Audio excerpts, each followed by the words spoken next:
Everyone, welcome to DRX Abhilasha IMS PHU चैनल। आज के वीडियो में फ्रेंड्स हम जानेंगे सर्वाइकल कैंसर के बारे में। जी हाँ फ्रेंड्स, ये बहुत ही बढ़ता जा रहा है आज के टाइम में सर्वाइकल कैंसर, लेकिन इसके बारे में जानकारी बहुत ही कम लोगों को है।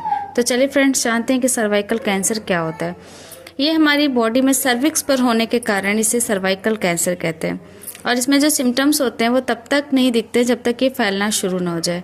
सर्वाइकल कैंसर इतना ज़्यादा धीरे धीरे फैलता है कि इसको पता लगाना बहुत ही मुश्किल होता है, और जब तक ये स्टेज 2 या स्टेज 3 को क्रॉस ना कर जाए तब तक हमें इनके सिम्टम्स भी दिखाई नहीं देते।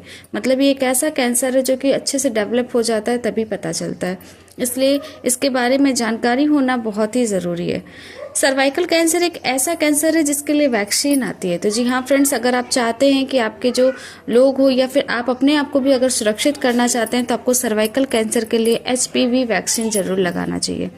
HPV ये नाम बहुत ही ध्यान से रखिएगा फ्रेंड्स, ये इसके बारे में बहुत कुछ जानना है भी आपको, क्योंकि ये जो सर्वाइकल कैंसर होता है इसमें जो मुख्य भूमिका निभाता है वो HPV ही निभाता है। तो HPV एक वैक्सीन भी है जिसको हम HPV वायरस के कारण लगाते हैं, या कह सकते हैं HPV वायरस को रोकने के लिए HPV वैक्सीन को लगाते हैं। और ये जो वैक्सीन होता है ये हमें कई गुना या कह सकते हैं 99.9% जो है सर्वाइकल कैंसर से बचा सकता है। तो अगर आप भी इस वैक्सीन को लगवा लेते हैं तो आपको सर्वाइकल कैंसर होने की जो संभावना है वो बहुत ही ज़्यादा कम हो जाती है।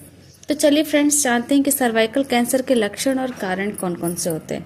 सबसे पहले तो अगर सर्वाइकल कैंसर के जो लक्षण यानी कि सिम्टम्स की बात करें तो इसके जो सिम्टम्स होते हैं वो बहुत जल्दी नहीं दिखाई देते।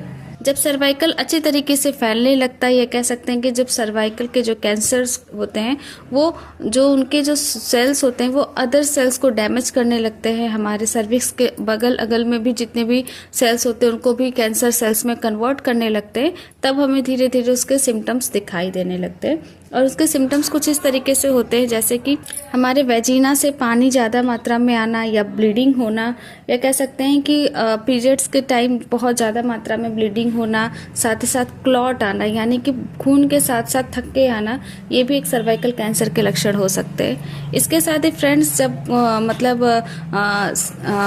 सेक्स के बाद या फिर उसके बीच में मेंस्ट्रुएशन के टाइम में बहुत ही ज़्यादा ब्लीडिंग होना, या अगर आपको बहुत ज़्यादा ब्लीडिंग भी नहीं हो रहा लेकिन अगर आपको 2-3 बूंद भी ब्लीडिंग होने लग रही है तो वो भी एक सर्वाइकल कैंसर की शुरुआत हो सकती है, वो भी एक उसके सिम्टम्स हो सकते हैं। तो आपको ध्यान देना होगा। साथ ही साथ बहुत ही ज़्यादा पेल्विक पेन होना यानी सेक्स के दौरान भी बहुत ज़्यादा पेन होना, असहाय दर्द होना, ये सब जो है सर्वाइकल कैंसर के लक्षण हो सकते हैं। इसके साथ ही फ्रेंड्स कभी कभी ऐसा भी होने लगता है कि जब आप यूरिन पास करने जाएं या फिर पॉटी करने जाएं तो उस टाइम में भी आपको ब्लीडिंग होना और बहुत ही ज़्यादा पेन होना, ये सब सर्वाइकल कैंसर के लक्षण होते हैं। इसके साथ ही फ्रेंड्स सर्वाइकल कैंसर के दौरान आपको बहुत ही ज़्यादा थकान यानी कि वीकनेस लगना, बहुत ही ज़्यादा तेज़ी से वजन घटना, भूख का नहीं लगना, पीठ में दर्द होना, पेट में दर्द होना, ये सारी प्रॉब्लम्स जो है दिखती हैं तो आपको हो सकता है कि सर्वाइकल कैंसर की शुरुआत हो। तो आप इस चीज़ को ध्यान दीजिए। इसके साथ ही फ्रेंड्स कुछ लोगों को सर्वाइकल कैंसर के दौरान पैरों में भी ऐंठन होना, पैरों में भी दर्द होना और पैरों में सूजन होना भी सर्वाइकल कैंसर हो सकता है। चलिए फ्रेंड्स जानते हैं कि कारण क्या होता है सर्वाइकल कैंसर का। तो जैसे कि मैंने पहले ही बताया HPV वायरस। जी हाँ फ्रेंड्स, ये एक ऐसा वायरस है जो कि हमारे सर्वाइकल कैंसर का मेन मुखिया है, और इसी वायरस के कारण जो है हमारी बॉडी में सर्वाइकल कैंसर फैलता है। HPV वायरस जो एक वायरस है वो हमारी बॉडी में हमेशा से ही आता और जाता रहता है। ज़्यादातर ये हमारी बॉडी में तभी आता है जब हम किसी पार्टनर के साथ संबंध में बनाते हैं, लेकिन ये हमेशा से आता और जाता रहता है जैसे कि मैंने बताया। लेकिन जो लोग बहुत ही ज़्यादा सेक्सुअली एक्टिव होते हैं या जिनके जो पार्टनर्स होते हैं वो मल्टीपल पार्टनर्स होते हैं, तब ये जो है वायरस हमारी बॉडी में बहुत ज़्यादा मात्रा में होने लगता है, और जिस स्पीड से आता है वो उसी स्पीड से वापस नहीं जा पाता और हमारी बॉडी में रहने लगता है, जो कि बाद में धीरे धीरे कन्वर्ट होने लगता है कैंसर सेल्स में। और ये हमारी जो बॉडी के जितने भी अंदर के जो सेल्स होते हैं उनको धीरे धीरे कैंसर सेल्स में बदलने लगता है, जिससे कि सर्वाइकल कैंसर होने लगता है। HPV वायरस का एक और कारण भी ये भी हो सकता है कि जैसे जिन वुमेन्स की इम्यूनिटी शक्ति कमज़ोर होती है, यानी कि जो बहुत ज़्यादा बीमार रहती हैं या जिनको पहले से ही कोई बड़ी बीमारी जैसे HIV वगैरह हुआ रहता है, तो उनकी जो इम्यूनिटी शक्ति रहती है वो पहले से ही कमज़ोर होती है। तो उस कारण भी HPV वायरस उनके बॉडी में रह जाता है, वो पूरी तरीके से बाहर नहीं जा पाता, और जिसके कारण धीरे धीरे इनको ये सर्वाइकल कैंसर की प्रॉब्लम हो सकती है। सर्वाइकल कैंसर को फैलना बहुत ही धीमी गति से होता है, यानी इसको पूरी तरीके से फैलने में 15 से 20 साल लग जाता है। और जैसे कि मैंने पहले ही बताया कि शुरू में आपके कोई लक्षण नहीं दिखाई देते, तो इस कारण इसका पता लगाना भी बहुत कठिन होता है। और इसका एक ही उपाय है कि अगर आप उसको पहले से ही HPV वगैरह वैक्सीन लगा लेते हैं तो आप सर्वाइकल कैंसर से बहुत ही ज़्यादा उम्मीद है कि आप बच सकते हैं। चलिए फ्रेंड्स, जानते हैं कि ये सर्वाइकल कैंसर का हम पता कैसे करते हैं। तो इसको पता करने के लिए कई सारे टेस्ट होते हैं जिनको आपको कराना होता है, जिससे आपको पता चले कि आपको सर्वाइकल कैंसर है।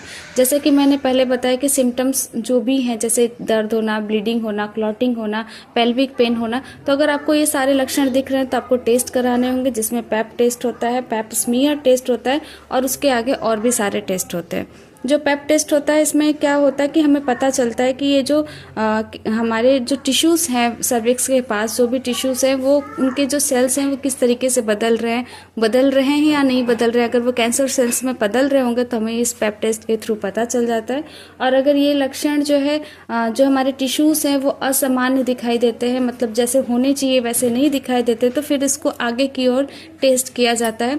इस टेस्ट में आता है पैप स्मीयर टेस्ट। इसमें माइक्रोस्कोप के नीचे आपके सर्विक्स को टिश्यू, मतलब सर्विक्स के टिश्यूज़ को देखते हैं, तो और उससे पता लगाते हैं कि जो आपके टिश्यूज़ हैं वो नॉर्मल हैं या नहीं।